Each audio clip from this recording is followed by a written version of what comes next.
একদিকে চাঞ্চল্যকর বলা যেতে পারে, আর একদিকে ভয়ঙ্কর বলা যেতে পারে। BBC Bangla, Times of Bangladesh এবং দেশ রূপান্তর অন্তত বেশ কয়েকটি গণমাধ্যম চাঞ্চল্যকর তথ্য দিয়েছে। যে তথ্য প্রথম টাইমস অফ বাংলাদেশে প্রকাশিত হয়েছে সেই তথ্য হচ্ছে সাবেক রাষ্ট্রপতি শাহাবুদ্দিন চুপ্পু তিনি বিএনপির সঙ্গে একটা গোপন সমঝোতায় পদত্যাগ করতে রাজি হয়েছেন এবং সেই সমঝোতার নাম হচ্ছে বিদেশে গমন। বিশ্বাস হচ্ছে বিদেশে তিনি চলে যাবেন সেই শর্তে তিনি পদত্যাগের রাজি হয়েছেন, পদত্যাগের সমঝোতা হয়েছে বিএনপির সঙ্গে। এই ভয়ঙ্কর তথ্যটা দিচ্ছে গণমাধ্যম, যেটা বিবিসি বাংলাতেও প্রকাশিত হয়েছে। চলুন একটু খবরের ভেতরে ঢোকার চেষ্টা করি এই ভিডিওতে। দর্শক, বলছিলাম দেশ ছাড়ার শর্তে বিএনপির সঙ্গে সমঝোতা, এই ভয়ঙ্কর প্রতিবেদন প্রকাশিত হয়েছে বাংলাদেশের একাধিক গণমাধ্যমে। টাইমস অফ বাংলাদেশকে উদ্ধৃতি করে বিবিসি বাংলাও সেটা প্রকাশ করেছে, দেশ রূপান্তরেও এটা প্রকাশিত হয়েছে। বিবিসির শিরোনামটা দেখে নিন। বিবিসি বলছে, দেশ ছাড়ার সমঝোতার পর পদত্যাগ করলেন রাষ্ট্রপতি শাহাবুদ্দিন। একেবারে স্পষ্ট করে বলা হচ্ছে দেশ ছাড়ার সমঝোতার পর। দেশ রূপান্তর কি বলছে দেখুন।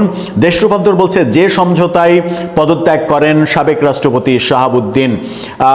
বিবিসি বাংলা বলছে টাইমস অফ বাংলাদেশকে উদ্ধৃত করে, মূলত এটা টাইমস অফ বাংলাদেশেই প্রকাশিত হয়েছে। সেখানে বলা হচ্ছে যে রাষ্ট্রপতি মোহাম্মদ শাহাবুদ্দিন পদত্যাগ করেছেন। একাধিক রাজনৈতিক সূত্রের দাবি, বিএনপির সঙ্গে একটি সমঝোতার ভিত্তিতেই তিনি এই সিদ্ধান্ত নিয়েছেন। ওই সমঝোতা অনুযায়ী পদত্যাগের পর তিনি যেন কোনো বাধা ছাড়াই দেশ ছাড়তে পারেন এ বিষয়ে তিনি আশ্বাস পেয়েছেন। সূত্রগুলো বলছে, বিএনপি শুধু সংবিধানের 51 অনুচ্ছেদের আওতায় রাষ্ট্রপতি হিসেবে নেওয়া সিদ্ধান্তগুলোর জন্য তার বিরুদ্ধে কোনো পদক্ষেপ না নেয়ার বিষয়ে সম্মত হয়েছে। তবে রাষ্ট্রপতি হওয়ার আগে তার বিরুদ্ধে থাকা কোনো মামলা বা বিতর্কের দায় নিতে চায় না দলটি। বিএনপি নেতাদের মতে, আওয়ামী লীগ সরকারের আমলে নির্বাচিত হওয়ায় শাহাবুদ্দিনের দ্রুত দেশ ত্যাগ করাই নিরাপদ। পদত্যাগের পর গণমাধ্যমকে তিনি নিজেও জানান, শারীরিকভাবে কিছুটা সুস্থ হলে 10 থেকে 12 দিনের মধ্যে তিনি বিদেশে যাবেন। 10 থেকে 12 দিনের মধ্যে যদি বিদেশে যান তাহলে অলরেডি কিন্তু 3 দিন পেরিয়ে গেছে। এদিকে বিএনপির মহাসচিব মির্জা ফখরুল ইসলাম আলমগীর এ বিষয়ে মন্তব্য করতে অস্বীকৃতি জানিয়ে বলেন, আগামী 90 দিনের মধ্যে সংসদে নতুন রাষ্ট্রপতি নির্বাচিত হবেন এবং এ বিষয়ে দলের নীতি নির্ধারণী সভায় সিদ্ধান্ত নেওয়া হবে। এই প্রতিবেদন অনুযায়ী রাষ্ট্রপতি শাহাবুদ্দিনের পদত্যাগ এবং এ সংক্রান্ত সমঝোতার বিষয়টি জামাত ইসলামের কয়েকজন জ্যেষ্ঠ নেতাও আগেই জানতেন। ভয়ঙ্কর ব্যাপার, জামাতের কয়েকজন সিনিয়র নেতা আগেই জানতেন যে এরকম সমঝোতা বিএনপির সঙ্গে হয়েছে। এখানে খুব গুরুত্বপূর্ণ একটা ব্যাপার, সেটা হচ্ছে যে আমরা গতকালকেই আলোচনা করেছিলাম এটা নিয়ে, যে এই ইসলামী ব্যাংক নিয়ে যে মামলা, পুরনো মামলা 2024 সালের অক্টোবরে করা মামলা, সেই মামলায় শাহাবুদ্দিনকে জড়ানোর কিংবা ফাঁসানোর চেষ্টা করা হচ্ছে। এছাড়া দুদকের বিভিন্ন অভিযোগ তার বিরুদ্ধে রয়েছে, এরকম অভিযোগ করা হচ্ছে। এবং বিএনপি ওই শর্তটাই নাকি দিয়েছে যে রাষ্ট্রপতি থাকাকালীন, অর্থাৎ জুলাই আন্দোলন কেন্দ্রিক, আপনার বিরুদ্ধে কোনো ব্যবস্থা নেওয়া হবে না। 51 ধারা অনুযায়ী, 51 অনুচ্ছেদ অনুযায়ী আপনাকে দায় মুক্তি দেয়া হবে। কিন্তু তার আগে, রাষ্ট্রপতি হওয়ার আগে কিংবা পরে যদি কোনো ঘটনা ঘটে, সেই ঘটনার দায় বিএনপি নেবে না। রাষ্ট্রপতি বিদেশে গেলেই তার সেফ একটা সিদ্ধান্ত হবে, এটাও মনে করে বিএনপি, সেটা দাবি করছে টাইমস অফ বাংলাদেশ এবং বিবিসি বাংলা। এই দাবিটা আমার কাছে মনে হয়েছে গ্রহণযোগ্য, এবং এই গ্রহণযোগ্য দাবি ভেতরের এই বিড়ালটা বেরিয়ে আসলো বলেই এখন আমরা দুয়ে দুয়ে চার মিলাতে পারি। বাংলাদেশ প্রতিদিনের সঙ্গে টেলিফোনে কথোপকথনে তিনি জানিয়েছিলেন 10-12 দিনের মধ্যেই তিনি বিদেশে যাবেন। তার মানে তার বিদেশে যাওয়াটা নিশ্চিত। বিদেশে যাওয়ার ক্ষেত্রে তিনি যেদিন যাবেন নিশ্চিত করেই সেটা গোপন রেখে যাওয়ার চেষ্টা চেষ্টা করবেন, নতুবা যেটা হতে পারে সেটা হচ্ছে যে বিমানবন্দরে কোনো প্রতিবন্ধকতা তৈরির চেষ্টা হতে পারে বিরোধী পক্ষ থেকে, বিরোধী দলগুলো থেকে। এখন দেখার বিষয় যে শাহাবুদ্দিন সেফ এক্সিট পান কিনা। যে সেফ এক্সিটের বিরুদ্ধে জামাত, এনসিপি সহ বিরোধী পক্ষগুলো এবং এনসিপি জামাতের ঘনিষ্ঠ বিভিন্ন পেশাজীবী এবং বিভিন্ন ব্যক্তিসমূহ, ব্যক্তিবর্গ যারা জুলাই আন্দোলনে বেশ সক্রিয় ভূমিকা পালন করেছে, তার মধ্যে অবসরপ্রাপ্ত সেনা কর্মকর্তারাও রয়েছেন। দর্শক, আপনার কাছে কি মনে হয় কি হতে চলেছে? বিএনপির নেতা স্বরাষ্ট্রমন্ত্রী সালাউদ্দিন আহমেদের আজকের বক্তব্য, যেটা যে রাষ্ট্রপতি হিসেবে তার ব্যাপারে বেশ কিছু সীমাবদ্ধতা রয়েছে এবং বিএনপি তার বিরুদ্ধে ওঠা অভিযোগগুলো আমলে নেওয়ার মতো মনে করছে না। এই যে বক্তব্য, এই বক্তব্যের সঙ্গে এই সমঝোতা, বিএনপির সঙ্গে সমঝোতার যে খবরটা দিচ্ছে টাইমস অফ বাংলাদেশ এবং বিবিসি বাংলা সহ বেশ কিছু গণমাধ্যম, সেটাই কি মিলে যাচ্ছে? বাংলাদেশের সংবাদ মাধ্যম থেকে শুরু করে রাজনৈতিক মহলে দেশটির 22তম রাষ্ট্রপতির পদত্যাগ নিয়ে এখনো নানা ধরনের আলোচনা চলছে। তার পদত্যাগের ইস্যুটি চাঙ্গা হওয়ার শুরুতে কেন রাষ্ট্রপতির পদ থেকে তিনি সরলেন, সে আলোচনাটাই ছিল মুখ্য। আর পদত্যাগের পর রাষ্ট্রপতি বিএনপি সরকারের সাথে সমঝোতার ভিত্তিতে পদ ছেড়েছেন কিনা, সে আলোচনাটা বড় হয়ে উঠেছে। সাথে বিরোধীদের দাবির মুখে সাবেক রাষ্ট্রপতি মোহাম্মদ শাহাবুদ্দিনের বিরুদ্ধে কোনো আইনগত ব্যবস্থা নেওয়া হচ্ছে কিনা তা নিয়েও নানা মহলে আলোচনা হচ্ছে। বলা হচ্ছে পারস্পরিক সমঝোতার ভিত্তিতেই সাংবিধানিক প্রক্রিয়া অনুসরণ করে রাষ্ট্রপতির পদ থেকে ইস্তফা দিয়েছেন মোহাম্মদ শাহাবুদ্দিন। প্রশ্ন হলো, সেই সমঝোতার পয়েন্টগুলো কি? বাংলাদেশের সংবাদ মাধ্যমের খবরে ও রাজনৈতিক মহলের আলোচনায় বলা হচ্ছে, আইনি দিক থেকে ঝামেলায় না ফেলা এবং অবাধে বিদেশে যাওয়ার শর্তে মোহাম্মদ শাহাবুদ্দিন পদত্যাগ করেছেন। সাবেক রাষ্ট্রপতির ঘনিষ্ঠজন এবং সরকারের শীর্ষ মহলের 3টি সূত্র থেকে নিশ্চিত হওয়া গেছে, সরকারের পক্ষ থেকে রাষ্ট্রপতিকে সরিয়ে দেওয়ার সিদ্ধান্তের পর মোহাম্মদ শাহাবুদ্দিন জানতেন তাকে খুব দ্রুত সরে যেতে হবে। সে কারণে তিনি প্রায় 2 সপ্তাহ আগেই প্রস্তুতি নিয়ে রেখেছিলেন। কারণ রাষ্ট্রপতি নিজ থেকে না সরলে সরকার অভিশংসনের পথে হাঁটতে পারত, যেটি হতো সাবেক রাষ্ট্রপতির জন্য চরম অবমাননাকর। তাহলে কি আদৌ কোনো সমঝোতা হয়েছে, নাকি বাধ্য হয়ে পদত্যাগ করেছেন রাষ্ট্রপতি? ওই সূত্রগুলো বলছে সমঝোতা হয়েছে, তবে সেটি এক পক্ষে নয়, বরং 2 পক্ষ থেকে 3টি শর্ত মেনে চলার ভিত্তিতে সমঝোতা হয়েছে। মানে সাবেক রাষ্ট্রপতির পক্ষ থেকে যেমন শর্ত আছে, তেমনি বিনিময়ে সরকারের পক্ষ থেকেও শর্ত আছে এই সমঝোতায়। আর এই সমঝোতার শর্তগুলো নিরীক্ষেই সরকারের শীর্ষ মহল থেকে রাষ্ট্রপতির পদত্যাগ আর তার বিরুদ্ধে মামলা বিচার নিয়ে কথা বলা হচ্ছে। বিস্তারিত জানতে চলুন যাওয়া যাক বিশ্লেষণ। রাষ্ট্রপতির পদ থেকে পদত্যাগের একদিন পর 26শে জুলাই দুপুরে বঙ্গভবন ছেড়েছেন মোহাম্মদ শাহাবুদ্দিন। রোববার বেলা 2টা 25 সপরিবারে বঙ্গভবন ছাড়েন তিনি। বাংলাদেশের সংবাদ মাধ্যমগুলোর খবরে বলা হয়েছে, রাজধানীর গুলশানের 123 নম্বর সড়কে নিজ বাসায় উঠেছেন তিনি। সাবেক রাষ্ট্রপতি যখন বঙ্গভবন ছাড়ছিলেন, তখনই বাংলাদেশের আন্তর্জাতিক অপরাধ ট্রাইব্যুনালে তার বিরুদ্ধে অভিযোগ দায়ের করা হয়। সংবাদপত্রের খবরে বলা হয়েছে, জুলাই গণঅভ্যুত্থানের সংগঠিত মানবতা বিরোধী অপরাধ এবং তৎকালীন সময় নীরব থেকে আওয়ামী লীগ সরকারকে সহায়তার অভিযোগে সাবেক 2 রাষ্ট্রপতি মোহাম্মদ শাহাবুদ্দিন ও আব্দুল হামিদের বিরুদ্ধে আন্তর্জাতিক অপরাধ ট্রাইব্যুনালে আলাদা 2টি অভিযোগ দায়ের করা হয়েছে। বাংলাদেশ আজাদ পার্টির পক্ষে অভিযোগ দায়েরের পর বিষয়টি গণমাধ্যমকে নিশ্চিত করেন অবসরপ্রাপ্ত কর্নেল হাসিনুর রহমান। তিনি বলেন, সদ্য সাবেক রাষ্ট্রপতি মোহাম্মদ শাহাবুদ্দিন ও সাবেক রাষ্ট্রপতি আব্দুল হামিদের বিরুদ্ধে মানবতা বিরোধী অপরাধের তদন্ত চেয়ে অভিযোগ দাখিল করা হয়েছে। অপরাধগুলোতে তার মৌন সম্মতি থাকায় এবং ফ্যাসিবাদের সুবিধাভোগী হিসেবে কাজ করায় এই অভিযোগ আনা হয়েছে। মোহাম্মদ শাহাবুদ্দিন বঙ্গভবন ছাড়ার আগে পদত্যাগের পর থেকে তার বিরোধী পক্ষগুলো থেকে তাকে গ্রেফতার ও বিচার দাবি করে আসছে। যদিও বাংলাদেশের সংবিধানের 51 অনুচ্ছেদে রাষ্ট্রপতির দায় মুক্তি দেওয়া হয়েছে দায়িত্বকালীন সময় এবং কাজের জন্য।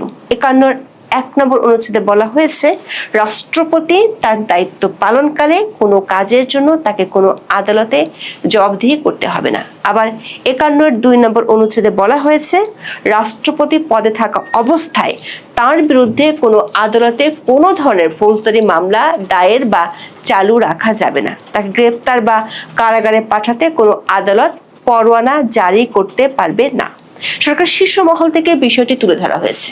বাংলাদেশের স্বরাষ্ট্র ও আইনমন্ত্রী দুজনেই সাংবাদিকদের সাথে আলাপকালে সংবিধানের এই বিধানের কথা উল্লেখ করেছেন। বিরোধী পক্ষের অভিযোগ, মোহাম্মদ শাহাবুদ্দিন সমঝোতার মাধ্যমে পদত্যাগ করেছেন এবং সরকার তাকে সেফ এক্সিট দিতে চায়। টাইমস অফ বাংলাদেশের খবরে বলা হয়েছে, দেশে নিরাপদে চলাচল করতে পারা এবং বাধাহীনভাবে বিদেশ যাওয়ার নিশ্চয়তা পেয়ে পদত্যাগ করেছেন রাষ্ট্রপতি মোহাম্মদ শাহাবুদ্দিন। সরকারি দল বিএনপি শাহাবুদ্দিনের এই একটি শর্ত মেনে নিয়েছে।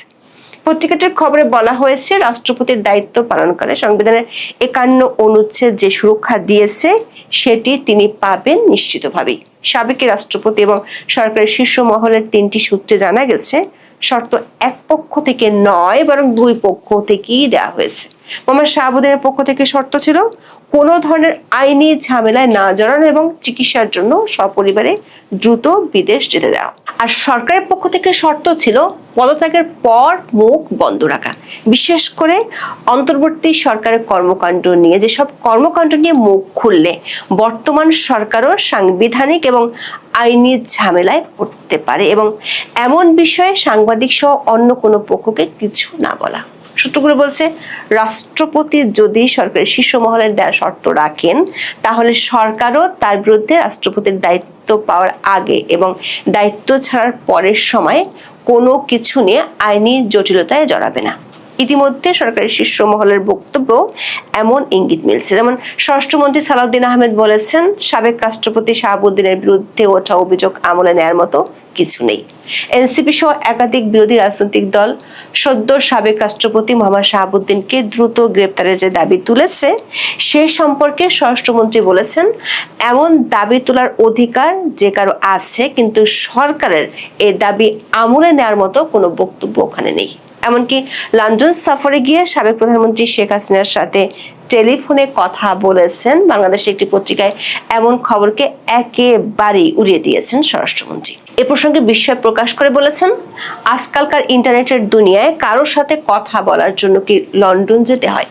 স্বরাষ্ট্রমন্ত্রী দাবি করেছেন, এটা তার কাছে অলীক মনে হয়। কথা বলতে চাইলে ঢাকা থেকেও বলা যায় বলে মন্তব্য করেছেন সালাউদ্দিন আহমেদ, যেমনটা বিভিন্ন গণমাধ্যমকে সদ্য বিদায়ী রাষ্ট্রপতিও বলেছেন। সরকারি দলের একজন সিনিয়র নেতা নাম প্রকাশ না করার শর্তে বলেছেন, স্বরাষ্ট্রমন্ত্রীর বক্তব্য থেকে পরিষ্কার সাবেক রাষ্ট্রপতিকে অনাবশ্যক কোনো ঝামেলায় না জড়ানোর সিদ্ধান্ত সরকার নিয়েছে।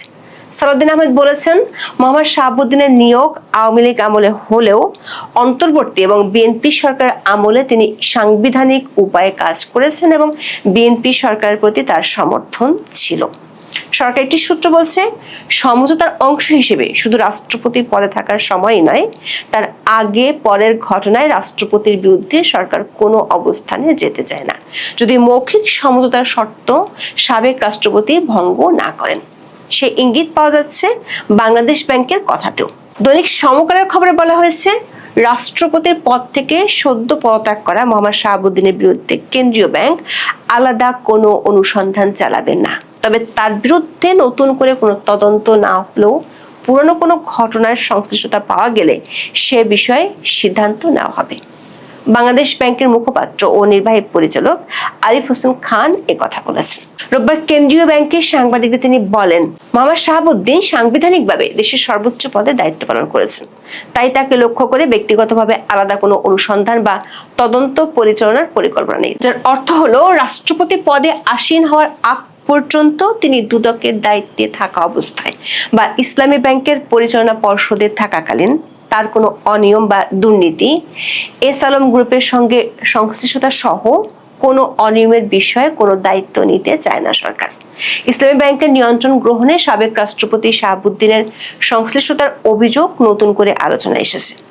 বাংলাদেশ ফাইন্যান্সিয়াল ইন্টেলিজেন্স ইউনিটের হাইকোর্টে দাখিল করা তদন্ত প্রতিবেদনে দাবি করা হয়েছে, 2017 সালে জেএমসি বিল্ডার্সের প্রতিনিধি হিসেবে তিনি ব্যাংকের পরিচালনা পর্ষদে যোগ দেন এবং পরে ভাইস চেয়ারম্যান নির্বাচিত হন। প্রতিবেদনে এসএলএম গ্রুপের ব্যাংকটি নিয়ন্ত্রণ প্রতিষ্ঠা, শেয়ার জালিয়াতি, অর্থ আত্মসাৎ এবং অনিয়মিত ঋণ অনুমোদনের অভিযোগ তুলে ধরা হয়েছে।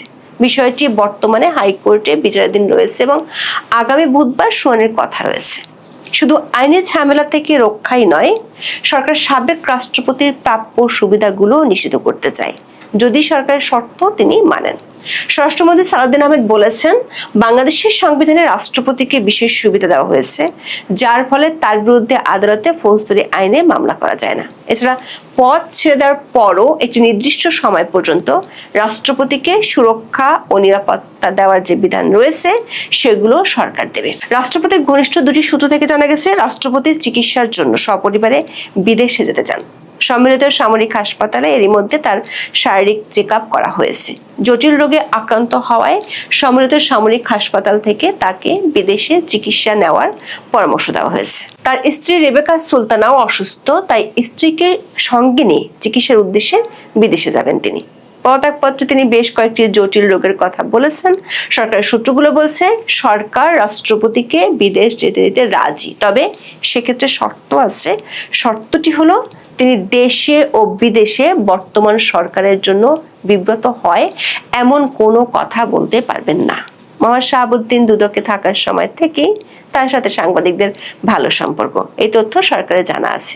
সে কারণে এই শর্তটি রাষ্ট্রপতিকে দেওয়া হয়েছে। বিশেষ করে অন্তর্বর্তী সরকার আমলের এমন কোনো তথ্য প্রকাশ করা যাবে না যেটি দিলে বর্তমান সরকারও সাংবিধানিক ও আইনগত জটিলতায় পড়তে পারে। বিদেশ পাড়ি দিয়ে যদি মোহাম্মদ শাহাবুদ্দিন সরকার শর্ত ভঙ্গ করেন তাহলে কি হবে, এমন প্রশ্ন করা হয়েছিল সরকার একজন শীর্ষ ব্যক্তির কাছে। নাম প্রকাশ না করার শর্তে তিনি বলেছেন, ইতিমধ্যে তার বিরুদ্ধে যেসব অভিযোগ দায়ের আছে সেগুলো তখন চাঙ্গা হবে। আইনমন্ত্রী আসাদুজ্জামানের বক্তব্যেও এমন ইঙ্গিত পাওয়া যায়। তিনি 26শে জুলাই বলেছেন, সাবেক রাষ্ট্রপতি নিয়ে সরকার সঠিক সময় সঠিক সিদ্ধান্ত নেবে। সরকার ওই সূত্রটি বলছে, সরকার নিজের হাতে লাগাম ধরে রাখবে। সেটি হলো, সাবেক রাষ্ট্রপতির পরিবারের সব সদস্য একসাথে বিদেশ যেতে পারবেন না। সাবেক রাষ্ট্রপতি যদি সরকার দেওয়া শর্ত ভঙ্গ করেন তাহলে সরকার চাইলে নানা উপায়ে তার বিরুদ্ধে ব্যবস্থা নিতে পারবে।